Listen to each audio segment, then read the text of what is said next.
I think this is the big question for your application, really, is the lack of.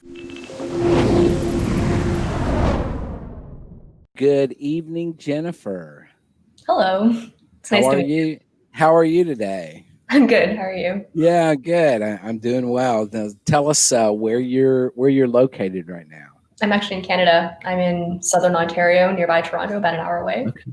Yeah, awesome. That's awesome. Well, I think you're our first Canadian for Am I Ready? So that's exciting, and so I'm glad that you've joined us, and we're going to go through all your stuff and kind of see what I think about your where things stand for you. And now you're going to be applying to both Canadian and U.S. schools. Yeah. Okay. Awesome. Well, that's awesome. Very, very cool. Very cool. Well, if we can look, we're going to look at your mapped dashboard and see what that looks like. And so we'll start off with the GPA stuff. Unfortunately, you're not a very good student. 3.95 GPA, 3.95 science GPA. I mean, it's very clear that you're struggling in college. I know. I'm kidding, right? And, yeah, but it looks like you now. What school are you going to? I go to McMaster. Oh yeah, McMaster. That's definitely one of the well-known schools in Canada. Even to the American medical school audience, the admissions committees in the U.S., they're going to recognize McMaster. There's a handful of Canadian schools. University of Toronto obviously would be one of them. McGill, McMaster, a few others that are really very recognizable to American the American audience. So that's awesome. And so you're a strong student. Now, what's your major? So I'm in kind of a weird program. It's called integrated science, and so we do a bit of everything. But within that sphere, my focus has sort of been in psychology and neuroscience. Okay, cool, very cool. Yeah, neuroscience is such a burgeoning field these days. A lot of undergraduates are very attracted to neuroscience and are very pleased with, and it leads a lot of students into an interest in neurology and potentially neurosurgery and even psychiatry as a field, but neurology definitely one. Is that sort of where your interests lie, or are you not sure yet, or what? I mean, I don't want to sort of box myself in just because I sort of understand there's a lot I don't know, but sure. As far as like what I know, I think neurology could be like a good option for me. Yeah, awesome. That's really awesome. There's so much we don't know about the brain and how it works, and both in terms of the psychology of how people's minds behave, but also in terms of the physiology of it. People, there's so much. It's just such a relatively, especially on the undergraduate level, it's a fairly relatively, I guess, recent, interesting field for a lot of undergrads. And so kudos to you. That's awesome. Really, really, really cool. So you're working on your prereqs. We see, according to the mapped prereq tracker, you're at 40%. So you're probably in the process of getting a lot of those still completed. Is that right? I actually want to sort of explain that a little bit. Okay. The way my program is structured, I actually reached out to you guys earlier about this, but when my program is structured, it's sort of like one giant course that has all the different first year requirements in it. And so it's listed as only one course that I've completed for biology, but in reality, it's like the equivalent of two. So okay. It's just because it's in one sort of course that it looks like it's one. Right. And so what's going to happen is, a lot of explanation will have to go forward on your part in terms of, particularly that's going to be something that's out of, anytime you get outside of the norm, it requires some explanation. And so I wouldn't worry about it. Obviously, it is what it is. And so, some schools, some medical schools, particularly in the U.S., that are maybe not as familiar with that, will be a little set aside, and kind of you'll have to kind of work with the individual medical schools on what you took and what your level of competency is in those areas. So that makes sense to me. So I wouldn't really worry about it at this point. But obviously, just moving forward, you just kind of have to recognize that there's going to have to be some details that you're going to have to give. So let's pop down, and we're going to look at your Mcat scores for a second. Now, if you could go to the Mcat tab over on the left, and just click on that, we'll be able to see a little bit of your history. So you've got a lot of practice tests where you're doing quite well. So when is the real exam for you going to happen, or has it already happened? Yeah, it just happened. Okay. Early September. It's actually at the top here. Oh, I see. Yeah.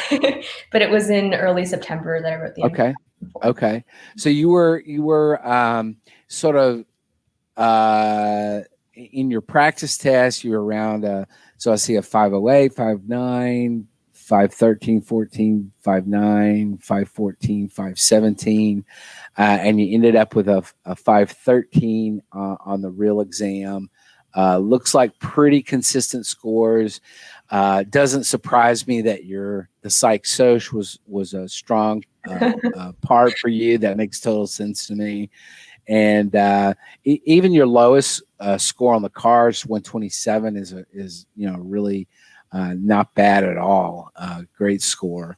So were you pleased with the 513, or a little disappointed, or kind of what that seems like kind of a little bit of about average for where you were in terms of the practice tests? How did you feel about that? I mean, I wasn't super upset. Yeah.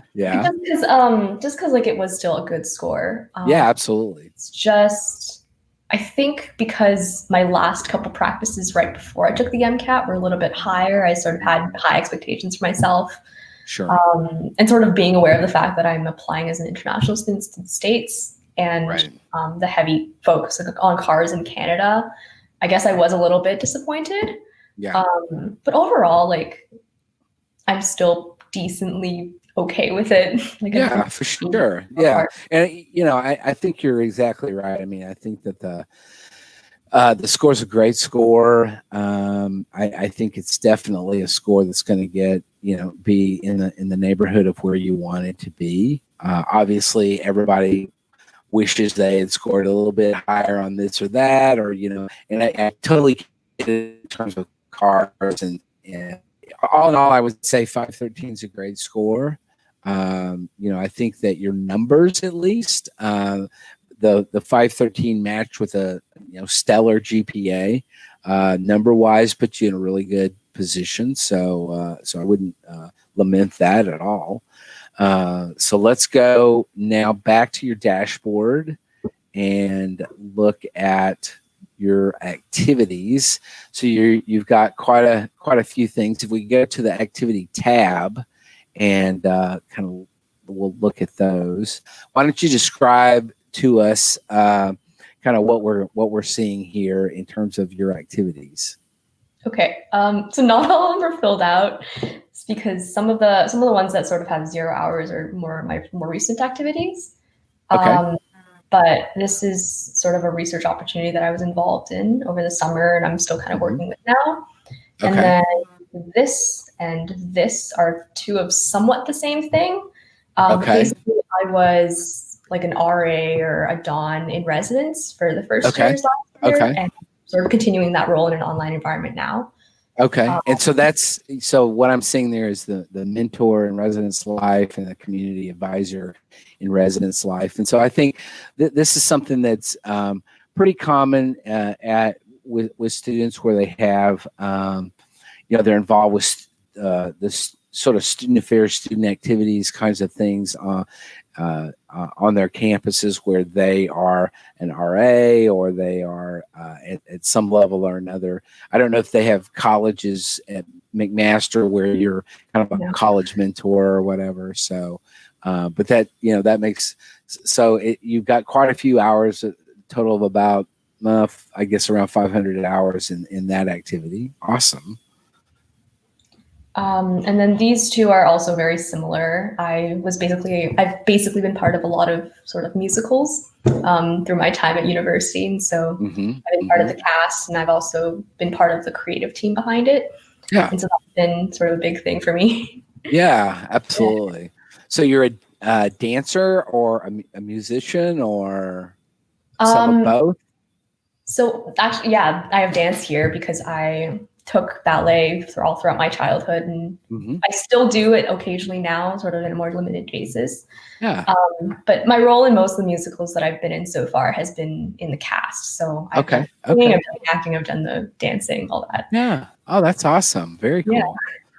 Very cool. That, and those are the kinds of things that admissions committees like to see, because it really makes you what I like to call a very three-dimensional person. It makes you, you do things not because you have to do them or want to do them for the sake of your application, but you're doing them because you love to do it. And that's something that really, what it shows is a commitment to an activity that requires a lot of effort, a lot of dependability, reliability. It also requires a lot of teamwork.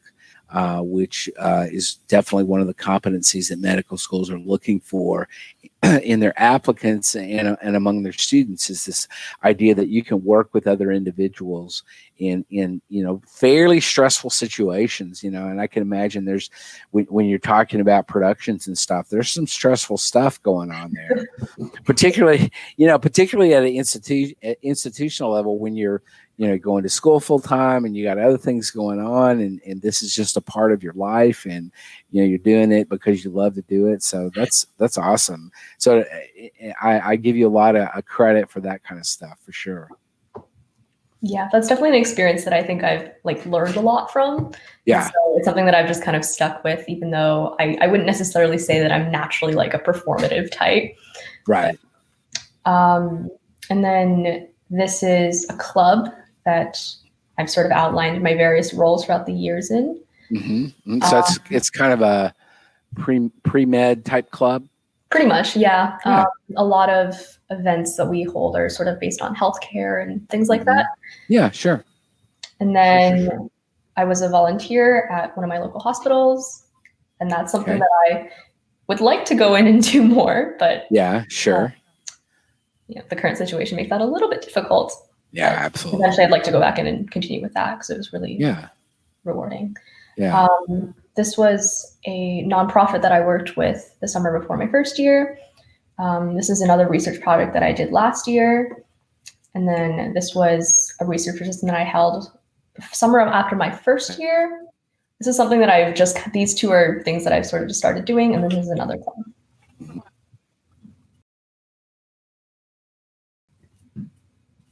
Okay. Cool. And so what it looks like to me is there's a lot of you're kind of very rounded in a lot of ways. Mentorship of your peers at your institution, the musical productions. You've got some volunteer work that's non-medically related, a little bit of shadowing and clinical type stuff, and you're doing virtual shadowing now, right? Mm-hmm. Okay. I was a little late to the shadowing game, so I'm trying to do more of that. Right. Now the research project that you're working on, so you've got a little bit of research and stuff. Why don't you tell us a little bit more about the research that you've done? Yeah. Actually, research is something that I'm really interested in doing in the future. I think I'd like to sort of be in academic medicine somehow, or become a physician scientist.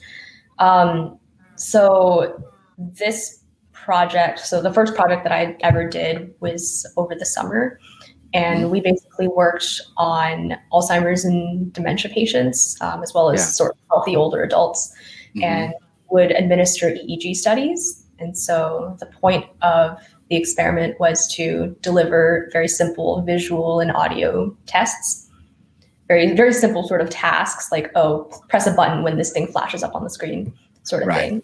And so the point of that was to identify patterns within the EEG to sort of see whether or not different disease cohorts would have similarities in EEG patterns. Yeah. And then the project that I did with one of my professors here over a semester, this project was based on antibiotic resistance. And so we were basically testing the methodology of this combination therapy of different antibiotics and seeing which antibiotics worked well together to help, I guess, combat antibiotic resistance, and which ones would sort of make it worse. And then this was sort of cut short a little bit due to COVID-19. Gotcha. But we did continue it more in sort of an online, like lit review type setting. Yeah. And then the project that I'm working on now is a little bit more self-guided and informal. And so basically I'm just doing my own research and trying to write some lit reviews for publication. Yeah. Awesome. Okay. Cool. Great. So let's go back to your dashboard and, I mean, all in all, so your intention is to apply this coming year 21 for the 22 entering class. Is that correct? Yeah. Okay, cool. So obviously your numbers, I think are your strongest point is the numbers, strong GPA at a well-known and rigorous institution in an interesting field that I think is going to be very attractive to medical schools. I think your MCAT score definitely corroborates the GPA, and basically what a score like yours says. I think an MCAT score of 513, what that really says with those consistent subscores is that this is, that you're not only learning in the classroom, but you have the ability to use that knowledge in critical thinking ways in a testing environment. So that's, I think really beneficial as well. I think that the weakness in your application is going to be the basic lack of clinical experience. And you're sort of nodding your head. And so I think it sounds like you sort of anticipated I was going to say that. Yeah.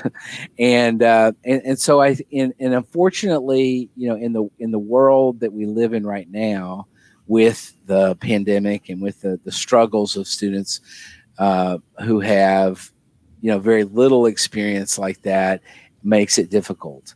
And I think that, best of all worlds is that you could get some clinical experience in the short run. That's going to be, kind of tough.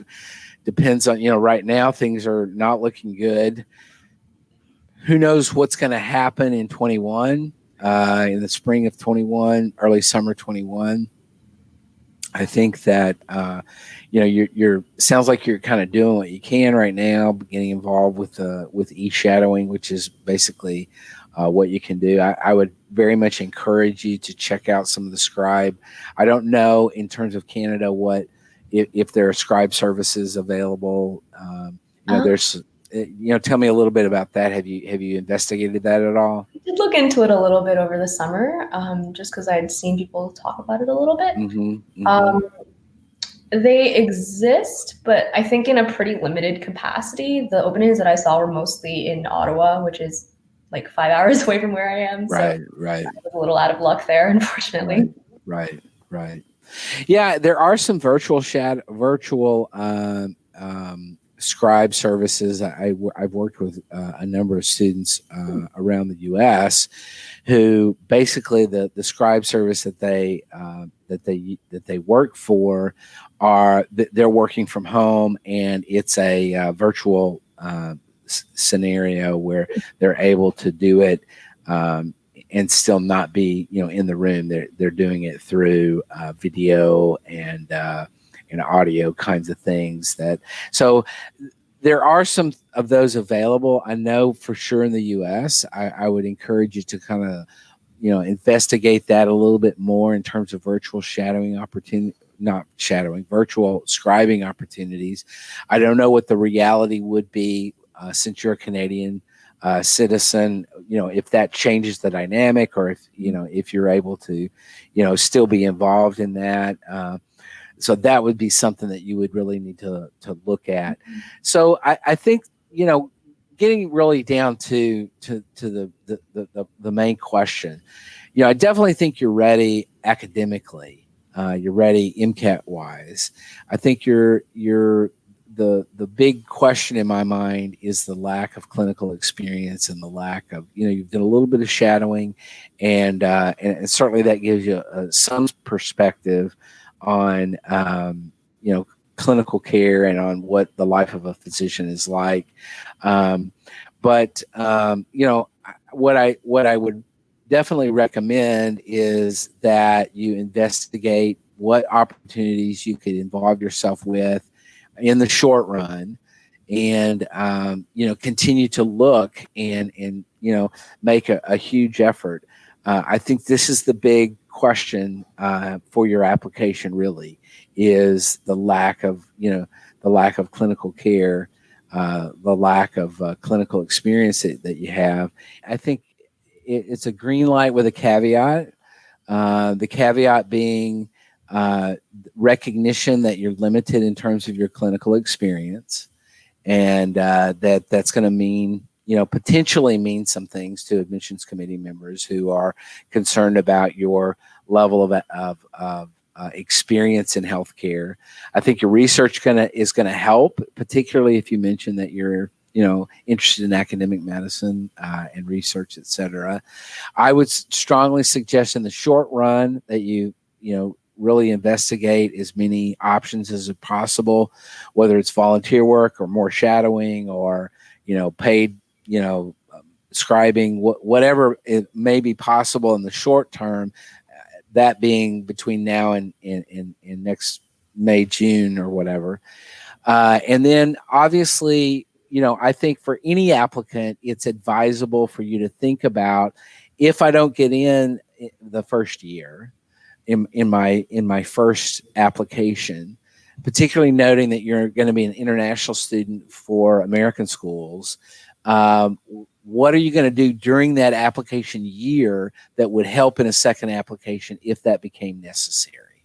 And so really focusing in on clinical work and clinical activities is going to be crucial, I think, as you go through that application year, and even can be beneficial in that application year itself, when you can say, well, I'm in the middle of doing X, Y, and Z, or I'm shadowing, or I'm doing et cetera, whatever.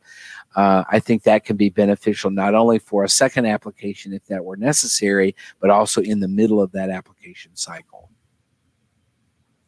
Actually, I think I'm particularly interested in ND PhD programs in the States as well. Does that kind of make a difference in terms of how they view lacking a little bit of clinical experience? I think it can make a little bit of difference. I think what you're looking at, and it depends a little bit on what schools you're applying to and what MD PhD programs you're applying to. I think that in terms of medical scientist training programs, which are the NIH in the US, the NIH funded programs, I think probably your level of experience with research is not going to be what they're looking for. They're looking for, a vast amount of experience with, potentially some pretty significant publications that are going to be really what they're focusing in on. It's not to discourage you from applying to MD PhD programs, but it is to say that I think what you might want to look at is a broad array of different schools and a broad array of different programs, both NIH funded and non-NIH funded programs that may address some of your interests and stuff like that. So So yeah, I mean, I think it could change the dynamic a little bit. To your question, I think it could potentially change the dynamic a little bit. Yes. Yeah. So I think I certainly don't think you should delay applying. I think you should, I would go ahead and apply. As I said, trying to find some clinical activities in the short run, and then apply and see what happens. And as I've said many times before on this and other broadcasts, the one guarantee of the medical school admissions process is if you do not apply, you will not get in. So it really goes to the issue that you definitely have to put your hat in the ring and see what's going to happen. And but I always think that, as I said before, that really moving forward and anticipating, hoping for the best, but anticipating the worst is always a good a way to go about it. Does that make sense? Yeah. Good. Any other questions that you have? Be happy to answer anything else. I guess, in your experience, what would you say is the biggest shortcoming that a lot of applicants have that would get them rejected? Yeah, I mean, I think that's a good question. It's a general question, but I think in basically it varies by applicant. I think that for some applicants it's the numbers. The numbers just aren't there for them. If you're coming in with a 3.1 GPA and a sort of marginal MCAT score, then that could really have a devastating effect. For other applicants, it may be their experiences. There are some applicants who just don't interview well, and who get into an interview situation and just crash and burn. I've had interviewees who literally, I remember one interview one time where I sat down with the applicant, and the first question I said was, "Tell me a little bit about why you want to go to medical school." And this applicant started crying and cried the entire way through the interview. Oh, no. And I felt so sorry for the applicant, and it was painful. But clearly there were some issues, here in terms of anxiety, or I don't know what was going on. But turns out in that particular situation that applicant, this was her third application. And apparently, by virtue of my conversation with her pre-med advisor, same thing had happened every other year in terms of just a struggle with interviews. So I say all that to say it depends. Different applicants have different strengths and weaknesses, and it really depends on the sort of dynamic qualities of the whole application about what. And it could well be that an admissions committee member latches onto something in your application that they just love and really advocates for you. And on the other hand, it can sometimes happen where an admissions committee member looks at your application and is disappointed with what they see, and so they become kind of an anti-force for that particular application in terms of advocating negatively for admission. So it really depends, I think, on a lot of different factors in terms of how things kind of happen in the overall process. So yeah, but it's a good question, and I think it really addresses kind of the holistic nature of the admissions process, and that it's not necessarily just one thing or another. It's what they're trying to look at is the big picture. But if there are holes in that big picture, or that can happen, sometimes those can be really devastating for an application. So anyway, But thank you for being on Am I Ready? I hope you had a good time. Thank you for having me. Yeah, absolutely. And best wishes to you. keep us a little bit up to date with how things are going, and we'll be anxious to see how things happen for you, and we'll celebrate with you, and we'll certainly be here to bounce things off of in the future if that's necessary.